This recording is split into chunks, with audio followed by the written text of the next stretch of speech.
I don't know if you can see this bolt. There it went out right there. See how crispy that looks? And then this one is not crispy. That's because when I put that one in while I was building this door, I rounded that head off, stripped it out, and I said, well, that's never coming out. Built the entire door, put the whole thing back together, and then realized that this little deadbolt doesn't retract all the way. So now guess what I have to do? I have to take it apart and I have to figure out why. So me 3 days ago that said, well, I guess this is never coming apart, was wrong. So we're gonna take it apart now. So easy out. Says use a 7/64 drill bit. That's what I did. Drilled a 7/64 hole, I don't know, a few millimeters deep. And it just doesn't feel like this one should be that hard. And it is. It's gonna be harder than I thought because my drill bit's already bottomed out in the hole. So I'm gonna go get my drill and drill the hole deeper because that's what I have to do now. Okay, let's drill a hole. Master fabricator, craftsman, Jim Fab Spencer is gonna drill a hole. Epic.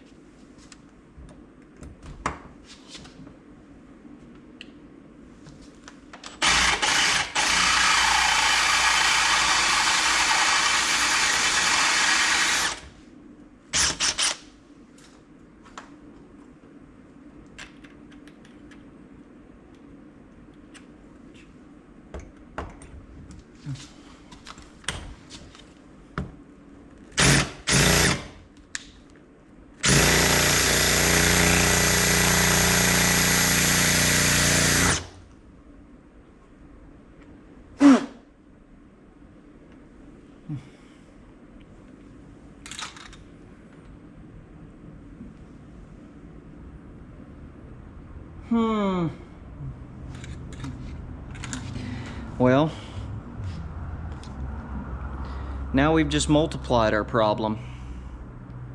Can you see that? The tip of my drill bit broke off in that hole.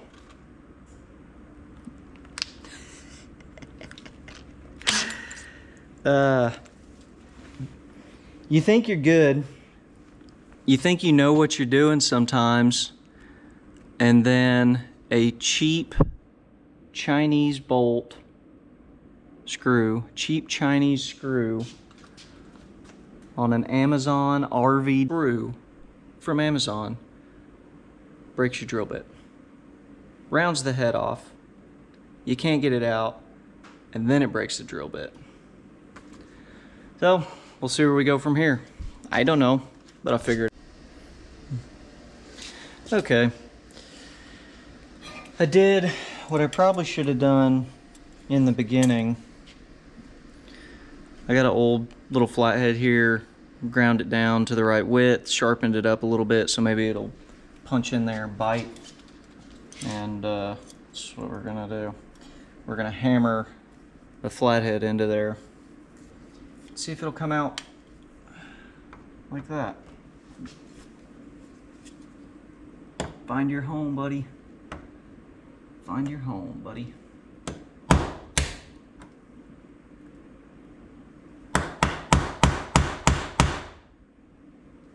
Finding a home?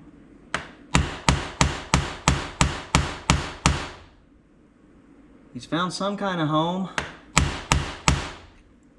I don't know if it's the right home, but we'll see.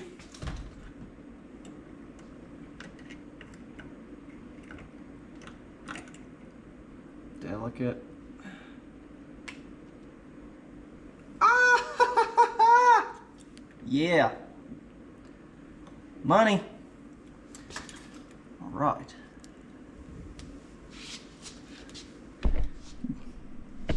Can you see the giant mess that I've created? And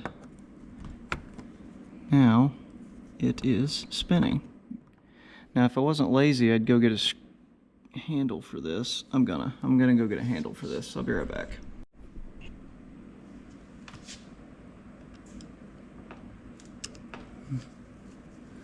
Look at that.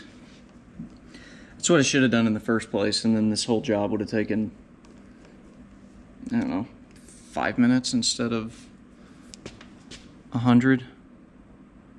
Silly. Anyway, that's a couple different options that you have if you round off a Phillips head screw.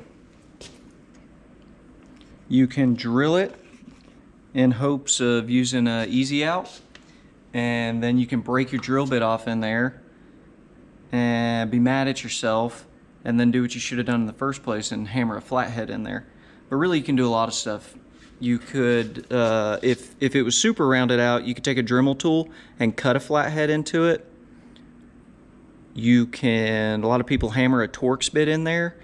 Everyone always says, just hammer an old Torx bit in there. I don't have old Torx bits. I don't even know if I have a complete set of Torx bits. I feel like I'm always looking for one when I need one. So I don't have old ones to hammer in there. But I do have old flatheads. These come with every pack of junk you've ever bought in your life. So anyway, now that that's out, we're going to replace it, put a different one in there. I'm going to finish taking the latch apart and figure out why my little deadbolt doesn't go all the way back in. Probably something silly I did, just like rounding that screw head off. But anyway, this is Jim Fab Garage.